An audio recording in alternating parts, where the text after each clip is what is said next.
di intéressé wu ci espace public bi surtout wàllu politique ñoo ko suivre ndoo parce que pourquoi mu susciter un intérêt particulier mooy li ko précédé c'est une sortie du président de leur parti à savoir docteur Abdourahmane Diouf nekk jamono ji ministre bi ñu dénk lépp lu jëm ci alam gi dafa defoon une sortie quelques jours avant peut-être pour annoncer la couleur aussi c'était aussi une stratégie de com puisque lui aussi il est un grand communicant mu def une sortie sur RSI Radio Sénégal International jëbal yenn kàddu yoo xamante ni xëy na peut-être ku nekk ak sa interprétation ñenn ñi ko faral xëy na peut-être jàpp nañ ni benn discours boo xamante ni nii pour rassembler moo ko tax a jóg woo ñi nga xam ne ñoo constituer seen coalition muy Diomaye président ci benn idéal muy gunge ki nga xamante ni moom la fi yàlla teg muy président Diomaye ñu àndandoo appuyer ko pour la réalisation des promesses yi nga xamante ni teniroon nañ ko moment bi ñuy campagne. ñu ci bari jàppoon nañ ko loolu ñeneen aussi amee ko beneen gis-gis jàppee ko discours koo xamante ni xàjjale moo ko tax a jóg parce que durant tout son speech bi mu defee émission bi amul fenn fu mu tuddee ki nga xam ne mooy kilifaam direct parce que état hiérarchie la yàlla président bi nga xam ni moo am une vision politique am un premier ministre bi nga xam ni daanaka moom la ñuy toftal ci moom boo xoolee ci yorinu réew mi kooku doonu tey mooy chef du gouvernement képp koo xam ne beneen ministre nga jiite beneen bànqaas moom mooy sa kilifa mais gis nañ ni dans sa sortie bi mu defoon RSI dafa daanaka noobee ki nga xam ne mooy le premier ministre mais il s'adressait directement au président de la république surtout kaddu yoo xam ne nag dafa ñeel wàllu jël say responsabilité bi topp ci quelques mois avant bi ñu amalee ay coppite ci yenn ministères yi à savoir ministère de la justice mais aussi ministère de l'intérieur donc bi mu annoncé à travers cette émission nii dañuy def leur anniversaire leur parti politique donc dafa attiré wul attention ñu bari aussi doon ko xaar par rapport ak benn sa position par rapport ak li nga xamante ni nii mooy la coalition Diomaye président seen taxawaay parce que boo jëlee du côté du PASTEF ñu ci bari actuellement il pense que coalition bi amatul sa raison d'être mais man li ma ci jàng ci seen manifestation bi ou bien leur anniversaire mooy il a apporté des réponses par rapport à ça c'est-à-dire que pour ñiy wax naan parti bi dafa war a ou bien coalition bi dafa war a tas les alliés sële nañ li nga xamante ni nii mooy la rupture ci élection législative yu 2024 yi bi Pastef jëlee décision dem avec ses propres couleurs bi mu amee loolu ñu bari jàpp nañ ni la mort vraiment de la coalition est actée mais il faut savoir que dans sa déclaration ci seen anniversaire bi moom ki nga xamante ni mooy Abdourahmane Diouf indi na ci ay leeral je pense que nañ ko taataan ñëwaat. ñun ñoo nekk ñeenti at ñuy taxan te ba ñu taxanee ba léegi masuñu taxanal suñu bopp loolu dama bëgg sénégalais jàpp ko donc képp koo xam ne da nga yaakaar ni Abdourahmane dafay waxal boppam. wala Abdourahmane dafay taxawal boppam wala Abdourahmane dafay taxanal boppam pour wut lu mu amal boppam juum nga duñu ko jàppe kenn parce que ba ñuy taxani di wut ba léegi mësuñu sànnil carte suñu bopp ñeneen rek la ñuy sànnil carte parce que dañu jàpp ne ñeneen ñooñu ñooy ñun dañu jàpp ne as mooy Diomaye mooy as moo tax ñu continuer di liggéey boobu te loolu ci la ñuy continuer. donc ñoo ko teewlandoo moom docteur Abdourahmane Diouf di indi ay leeral par rapport ak. ñenn ñi jàpp ni xëy na peut-être ñu ci bari ci coalition bi seen i mbiri bopp moo leen tax a jóg seen i intérêt bopp moo leen di tax a jóg moment bi nga xam ni certains ñi ngi essayer d'affaiblir le parti bi nga xam ne moo porté le président actuel wala bokk le parti le plus représentatif muy Pastef ñenn ñi ñoom ñi ngi seen i projet bopp moom peut-être indi na ci ay réponses jàpp ni ñoom seen bopp musuñoo dugg ci politique pour seen i mbiri bopp xëy na peut-être bu xoolee sax ñoom seen parcours dañu sax mës a sonn ci ay coalition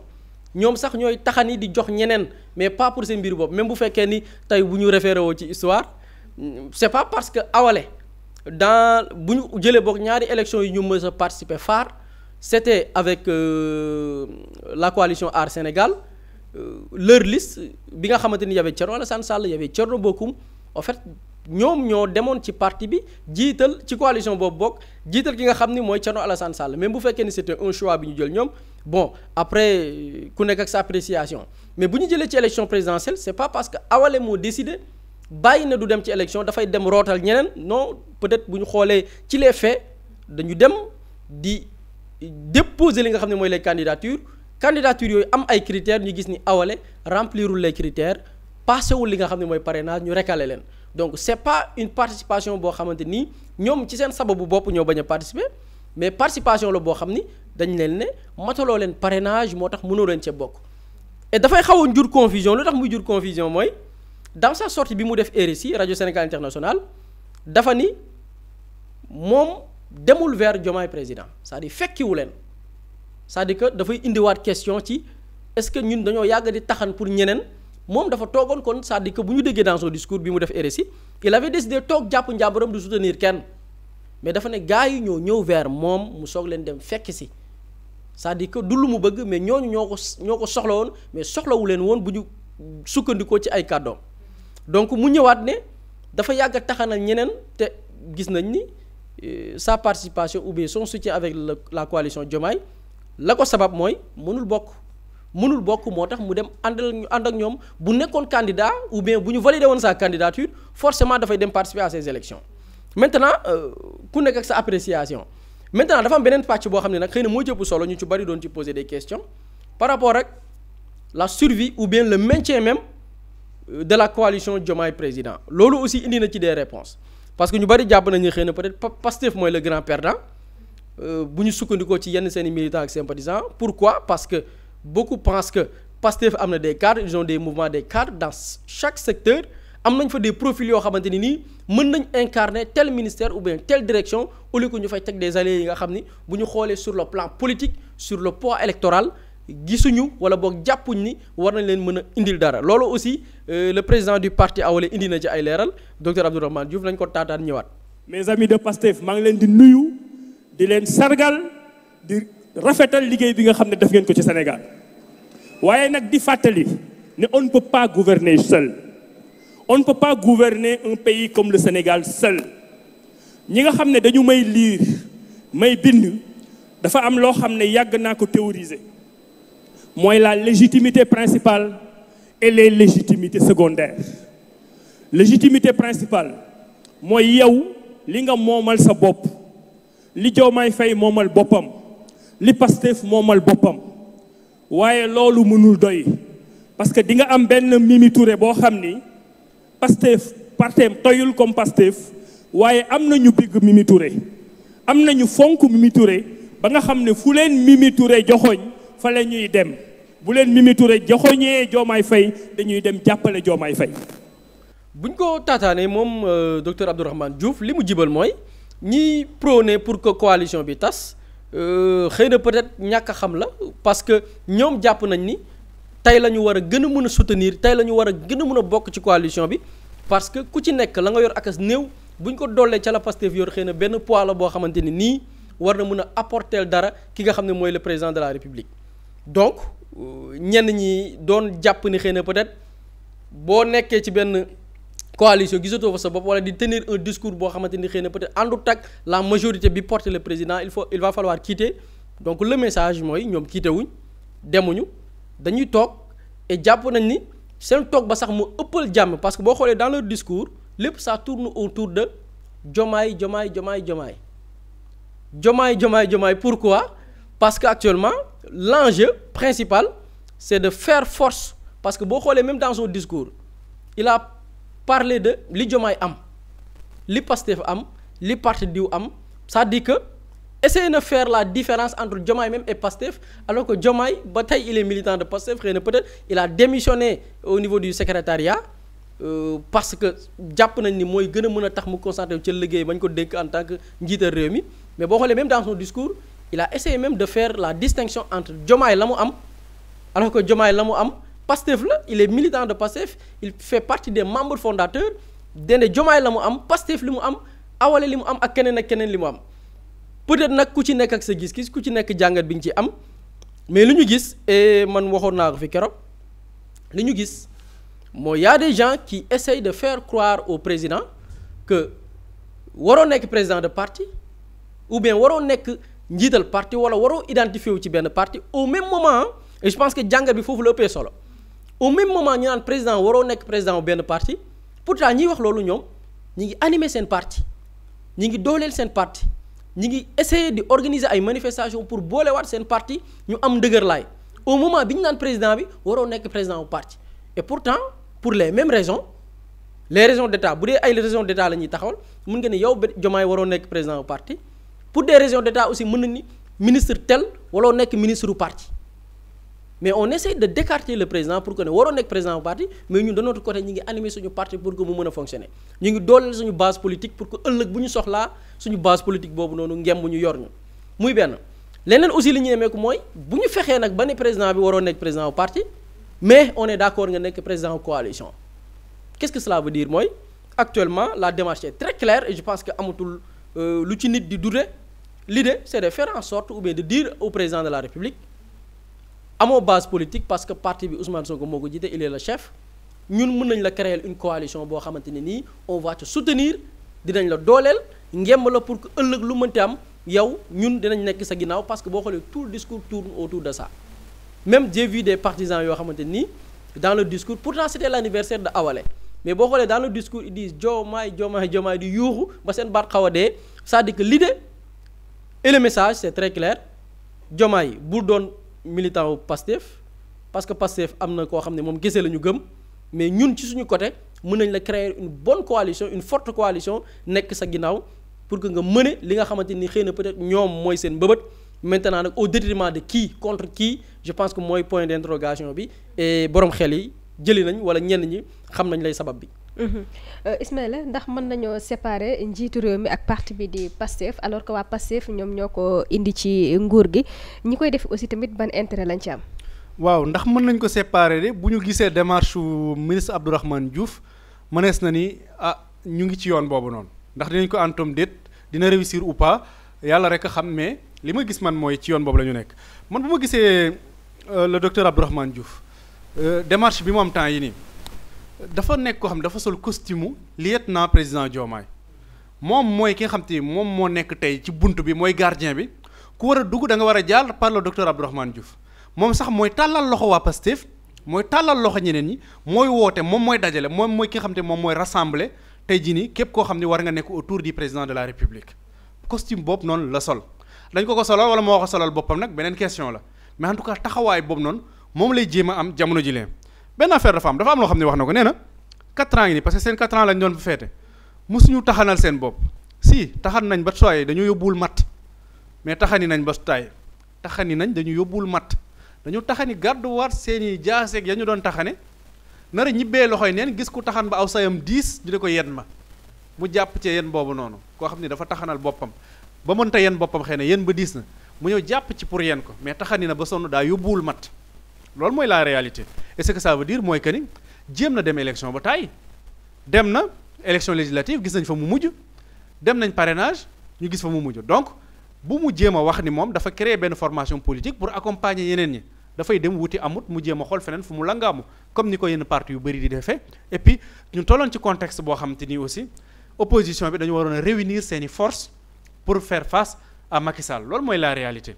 beneen bi mooy nag li muy wax ni yëpp ak fit ak sañ-sañ bi muy demee yëpp lan mooy nekk ses motivations parce que bi ci njëkk mooy man pour man lenn laa fi gis clairement loo xam te lu leer naññ la mooy que ni buri wax na ko le président de la République bokkuloo ci Pastef am nga doole boo xam ne da nga ko am bu bokkul dara ak Pastef mooy li Diomaye am Pastef itam am na lu ñu am mu néew mu bari am na lu ñu am moom Awalé am na lu mu am donc si logique de comparaison la le président de la République am nga Pastef am na ñun am nañ donc on est dans une logique de comparaison kan moo ëpp doole kan moo ëpp kii mais dafa am benn poste bu am solo boo xam te ni le directeur du port autonome de Dakar wax na ko même dans cette logique de comparaison de diirante mbagg quand tu convoques tes militants nga convoques leen une salle fermée loolu rek c'est révélateur ça veut beaucoup dire est-ce que yow ñi ngay diiranteel mbagg yéen a tolloo est-ce que yéen a tolloo doole capacité de mobilisation est-ce que yéen a ko tolloo et cetera et cetera fi may jeexale mooy leen dafa am benn élément boo xam te ni gis nga li muy yàq moo nar a ëpp lu muy defar gis naa xamatuma kan la ci Pastef ku def poste boobu noonu ni le président de la République ak le premier ministre ñoom histoire moo leen boole et puis ñoom moom bu ñu bëggoon a séparer woo amuñu choix dañu war a ànd c'est pour l'intérêt de la nation mais dafa am ñoo xam te dañu jóg tey nëbbatuwuñu ñoo xam ne dañu wàlli science dañ leen woowoon uniquement ne leen dañoo taxa ni woon suñu say 10 yenn leen ñoom ñoo jóg pour séparer leen te dañu ni ñu koy defee dañu mel ni ñu ci am bénédiction ndax waxuma ndax dañ ko ci am de mais ni ñu koy defee dafa mel ni dañ ci am bénédiction dafa mel ni dañ ci am protection dafa mel ni dañ ci am garantie parce que nekkatul lu ñuy def ci suuf nekkatul lu ñuy ruumandaat lu ñuy wax ci penc mi la ñëpp di ko dégg wax nga wax ji am ay laami leer naag leerut nga dem leeral seetal say kàddu loolu mooy li ci am donc nag est-ce que li ñu nar a yàq bu ñu ko yàqee ba noppi est-ce que dina ko jar loolu mooy la question pour man gis nga dëkk bu la naree sonal da nga koy seppi sànni c'est ça la réalité xam dañuy wax solidarité gouvernement ak yu demee noonu mais lii le docteur Abdourahmane Diouf di def nii fi mu toll amul ci benn solidarité pour man ça tend vers la division dafay créer des problèmes créer des polémiques et puis da ngay dem sax ba gisaat ñeneen ñoo xam te ni dootoo leen comprendre parce que c'est des Pastef purs et durs ñoo xam te ni dañuy dem ba commencer yëkkati yenn discours yi sax est-ce que dañoo réer wala ñoom tamit dañoo nekk ci même entreprise bi wala peut-être dañuy def loolu dans le sac de déclaration bi Ousmane Sonko defoon ni dina am avant le 8 est-ce que li ñuy gis ni yëpp dafay dugg ci avant le 8 boobu noonu nit ñoo xam te dañuy commencer di révéler leur vraie nature seeni gëm-gëm dëggantaan nan la ñu gëmee Ousmane Sonko nan la ñu gëmee seen projet ñoom bi ñuy woote parce que pour man affaire yi mu ngi commencer leer et quoi qu'on puisse dire voilà on a beau théoriser ils sont inséparables ils sont yi mais là on est en train de voir deux camps ñi nga xam te ni ci li docteur Abdourahmane Diouf di théoriser la ñu gëm ak ñi nga xam te dañu gëm ni benn tandem moo fi nekk kenn mënu leen séparer kenn mënu leen dissocier donc deux camps yoo nag am na camp boo xam te ni camp bu problématique la après ñoom ñooy def seen choix. si di dégg ñiy jaar fii ndax loolu dafay wund ko ni am na lu ñuy waajal fii ak 2029. bon loolu moom xam naa dañ koy bàyyi ndogalu suñu borom xool après les événements ban évolution lay am on ne fait que constater ou bien on ne peut que constater li nga xamante nii moo fi nekk gum li fi nekk mooy des gens ont leur agenda te nëbbuñ ko et c'est très clair l'agenda mooy dire au parti bi nga xamante nii xëy na peut-être ñoo dëkku lépp parce que dafa am lenn lu may retenir souvent ci kàddu gi y a un discours qui est là c'est-à-dire un discours très radical c'est-à-dire que bu ñu jotee le pouvoir nii lañ koy doxalee mu am sénégalais yi ànd ci voté leen ñu nekk ci boppi réew mi te li tax sénégalais ànd ci voté ñooñu nga xam ne ñoo woote woon un discours radical mooy dañu assister à des événements léegi nag bu ñu toogee ba moment bii nii ñooñu noonu dañuy bëgg a tenir un discours boo xamante nii dafay wuteeg li nga xamante nii xëy na peut-être moom la sénégalais yi yàgg bëgg parce que boo xoolee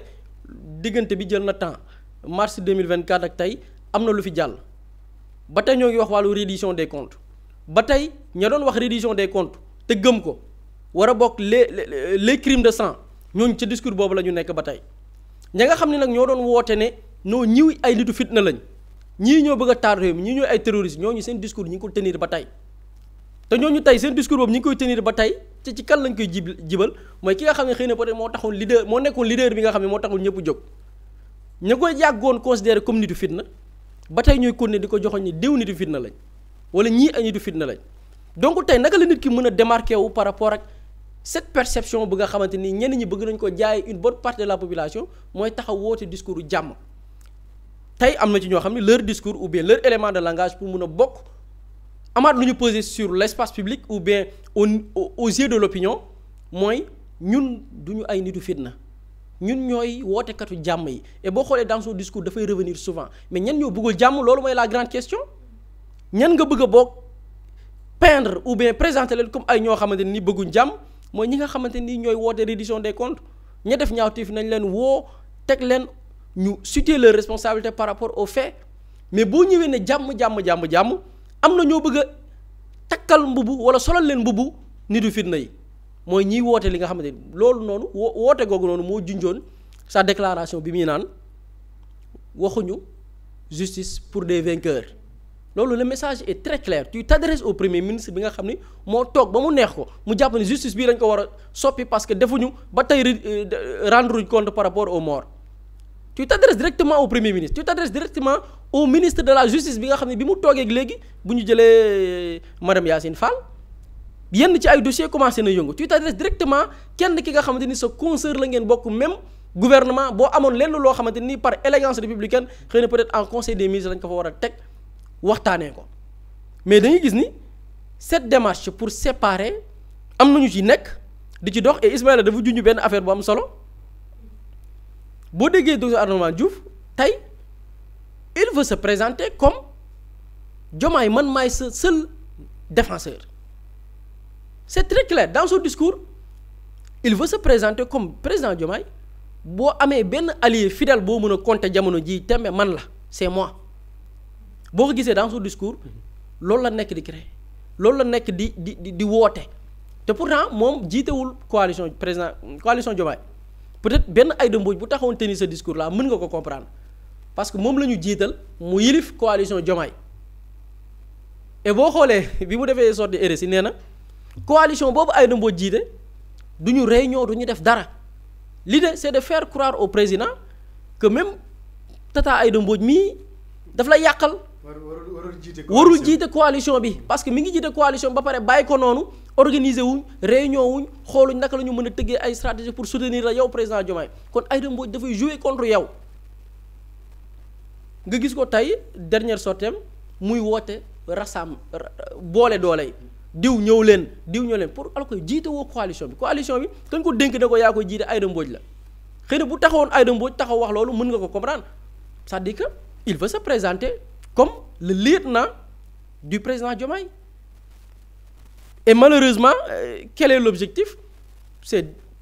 isoler keneen ki ñuy lorñe soo fa de man je me pose la question est-ce que Abdourahmane Diouf bëggul le poste de premier ministre avoir les pleins pouvoirs de dérouler man je me pose la question est-ce que bëggul lool parce que tey bu ma xoolee son discours li muy insinuer lépp mooy séparer et man je me dis que Diomaye amul des représentants amul des militants amul des souteneurs yu raw son parti muy Pastef mënu ko am feneen musu koo am te mënu ko am feneen parce que tax mënu ko am feneen mooy daf ci am ñoo xamante ni président Diomaye nekkee détenu politique noonu la ñu nekkee woon di détenu politique ñooñu est-ce que xam nga ni bi Pastef doon woote naan dafay lever des fonds pour financer leur campagne même les détenus politiques dañoo cotiser woon ñi nekkoon ci kaso bi dañoo cotiser woon pour que moom le président Diomaye nekk président ou bien sa candidature mën a jàll pire ou bien je dis pas pire mais mieux même ñooñu noonu nekkoon ci kaso bi ñu génnee xam nga ñu ngi naan ñu bari dañu génneale ay séquelles ñu ci bari dañu génnee wéradi demuñ seen kër yi nekk ci mbedd mi di campagne di rey seen bopp pour que président Diomaye nekk président bu amee les vrais souteneurs du président Diomaye ce sont ces personnes là ñi nga xam ne am nañ carte membre Pastef ñi nga xam ne amuñu sax carte membre Pastef ñen ñooy ces vrais souteneurs mooy ñi nga xamante ni tey bu doon sur la base d'une représentativité ou bien d'une bonne base électorale kese la ñuy sukkandiku pour tànn nit peut-être du ñu tànn président Diomaye parce que jot na participer ci ay élections locales gañewul fi mu dëkk teewul c'est les personnes l'ont kon bu amee ñenn ñu ko gëm ñooñu la ñi gëm Diomaye mooy ñi nga xam ni fekk nañ koo xamante ni xëy na peut-être participer wu na ci ay élections locales mais gañewul ñu ne ko kaay mënoo nekk maire ci benn dëkk waaye ñun mën nañ la def président ñooñu ñoo gëm président Diomaye pendant que ñenn ci beneen côté lan la doon wax du ñu nangu un candidat par procuration ces mêmes personnes ou bien des mêmes personnes yi doon wax tey naan wii Diomaye moment bi ko ñenn ci ay naataangoom ci benn parti tànnee ñoo doon wax naan Sénégal du ñu fi nangu candidat par procuration du ñu tànn nit du dem candidat ñu arrêté mu ñuy joxañ naan ñu diw ngeen war a tànn donc le fait de dire que yow da ngay woo ñooñu parce que c'est ça man loolu moo ma ci xaw a jaaxal moom docteur Abdourahmane Diouf moom ñooñu noonu porté président Diomaye lay woo ne leen kaay leen ñu dooleel Diomaye alors que ñooñu di dooleel Diomaye lañ dëkk ñooñu noonu di dooleel Diomaye mooy ñi nga xam ne amuñu poste bu ñu leen nommé mais ñi ngi ci réseaux sociaux yi di défendre son projet ñi ngi ci réseaux sociaux yi di défendre son programme moment bi ñu koy tànnee lan la nit ñi doon wër ci plateau yi di wax ku mel nii naka la mën a toogee ak ay Joe Biden est-ce que xalaat ngeen kii toog Emmanuel Macron ñu ngeen mën a imaginer kii di toog ak ay ñoom Poutine di ko sewal di ko tuural di ko ñàkkal solo ces mêmes personnes yi ñuy woo naan autour de Diomaye moom fekkoon na ñu ngi autour de Diomaye avant muy dégg président di ko fësal di ko dooleel di wane beneen xar kanam bu ko nit ñi bëgg a jaay sénégalais yi bu doonu nag li nga xamante ni mooy la personne ñu yëkkati ko présenter ko ci bëtu sénégalais comme une personne présidentiable mën na nekk donc bu ñu demee ba tey man dama gis benn genre fumisterie politique bu nekk di am maintenant lenn mu am tandem bi bu dee li ñuy woote dëgg la pour man ak Ismaïla mii bu ñuy ànd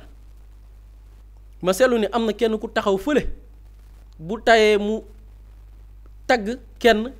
wàccee kenn ki ba mu suufe bu tayee mu joxoñ kii xarab kële ci na mu suufe ànd ak ay gàngooram di wut kenn ku ñuy jéem a isolé bu dee man ak moom li ñuy woote dëgg la cette personne là dañ ko war a écarter ci biti bu dee dëgg la laax de bu dee dëgg ko lal bu dee amul yeneen insinuation yu nekk ci suuf dañ koy tramer bu dee dëgg la de cette personne là bi ñu considéré comme une personne nuisible dañ koy écarter. La preuve y a une militante de Pastef bi mu yëkkatee ay kàddu ku ne am ci sa interprétation ñu ci bari jàpp nañu discipline de parti boo amee loo war a wax waxee ko fa donte moom la femme nee na bi mu wax na ba sonn kenn faalew ko mais écrit la def bindul sax de deful sorti de par écrit la wax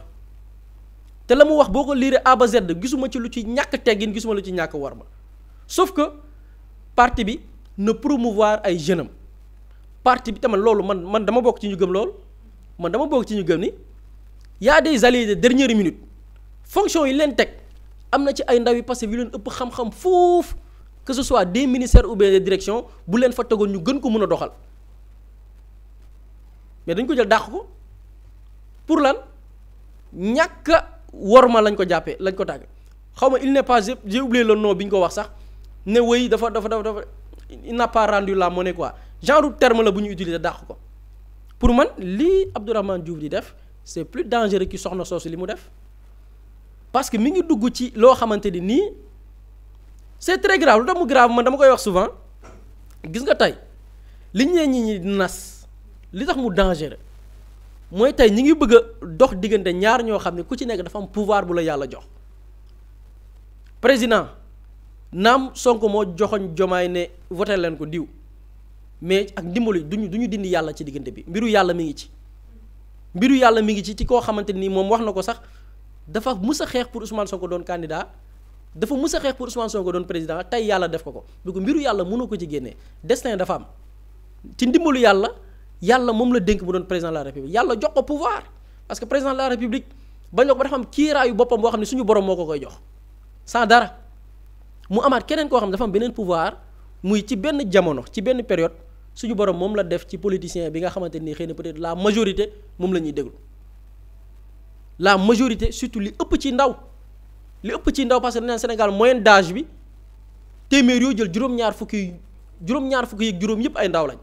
ñi ëpp ci ndaw ñoo ñu gëm ko kooku dafa am beneen doole boo xamante ni cette légitimité populaire boo xamante ni tey le 8 mi ngi ñëw xam nga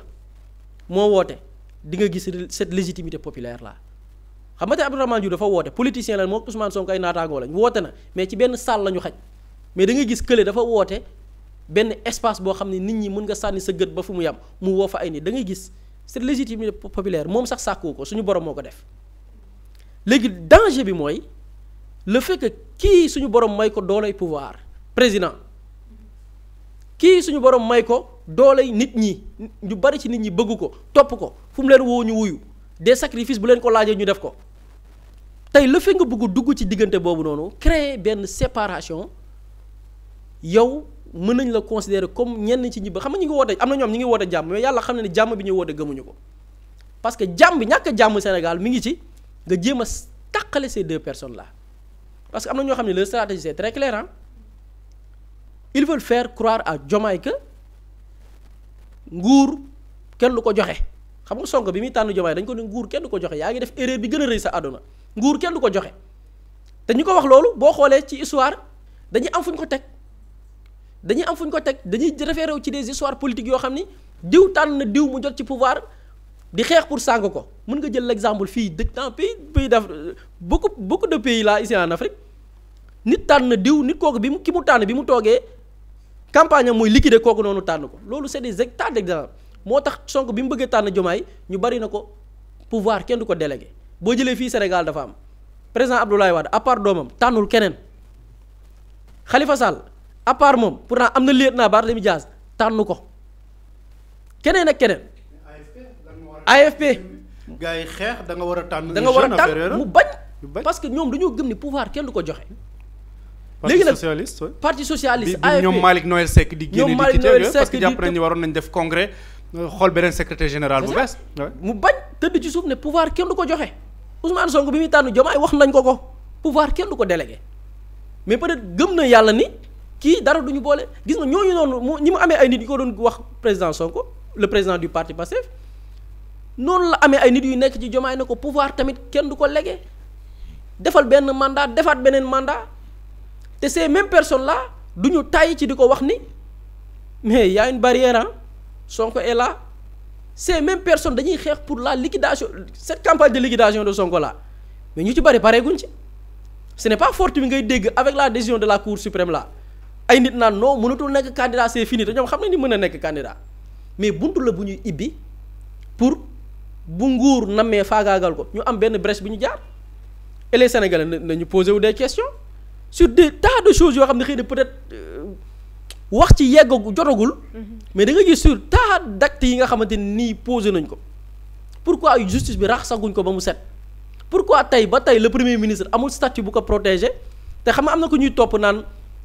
offense au premier ministre offense au premier ministre amul offense au chef de l'État moo am kuñ ci topp boo demee ci tribunal lay bàyyi parce que le premier ministre amul dara lu ko protéger et le président même Bassirou Diomaye Faye wax na ko dans une de ses sorties amul dara sur le plan législatif lu protéger le premier ministre mais pourquoi nit ñi xam loolu ba tey yóbbuñu assemblée lenn luy protéger le premier ministre offense au premier ministre ñu dugal ko ci code pénal bi mu leer pourquoi les gens se posent des questions te pourtant bientôt 2 ans ñu def ko ci boppi réew mi le fait que lépp lu ñëw dal ci kawam kan lay profiter c'est ça la grande question et je pense que nit ñaa ngi toog di observer et pour man ñi nekk di dox ci diggante loolu li ñu nekk di xam musiba la goo xamante nii pour man bëgg réew mi sax warta tax pour des intérêts crypto personnels pour des questions politiques nga bëgg a dugg ci loolu noonu bëgg ci créer benn malaise boo xam ne yow wóor na la ni malaise boobu ou bien cette séparation boo ko créer yaa ngi indi féewale diggante koo xam ne moo yor le pouvoir législatif mën a faagaagal ku ko neex nag ak ki nga xam ne moo yor la légitimité populaire nga xam ne boo ku ko laal ay nit jóg ne dañuy xeex pour man loolu boo ci nekkee di dox diggante bi mooy yow jàmm bi ngay woote sax gëmoo jàmm boobu leneen nga bëgg et je pense que li nit ñi bëgg mi ngi dessiné wu mi ngi clair ci bopp nit ñi on va essayer de voir fi muy mujj. Mously Immo Sénégal moo leen di indil saafara ci jafe-jafe bu ngeen am ci wàllum immobilier yow mi bëgg a jënd kër yow mi bëgg a tabax wala nga jaay sa terrain jokkool ak waa Mously Immo ku am sa kër bëgg ku la ko terrassel wala nga am sa tool bëgg ku la ko lotisel defal la ko ay terrain Mously Immo Sénégal daf leen koy jàppandal gunge leen ci anam gu mucc ayib ku am sa kër itam te nekkuloo ci biir réew mi bëgg ku la ko toppatool gérer la ko Mously Immo moo ci gën a gaaw gën ci wóor ku bëgg réfectionner tabax wala nga defar plan architecte mën nga jokkoo itam ak waa Mously Immo Sénégal mën ngeen leen a woo ci 77 887 25 13 77 887 25 13 Mously Immo indi saafara ngir jëndum kër tabax jaayum terrain terrasse yi ay tool wala lotissé ko defal leen ko ay terrain loolu lépp Mously Immo moo ci gën a gaaw man ngeen itam abonné ci seen chaîne YouTube Mously Immo Sénégal ngir am yeneeni xabaar yu gën a dëggu wala itam wàllum conseil ci wàllum immobilier fii ci biir réewum Sénégal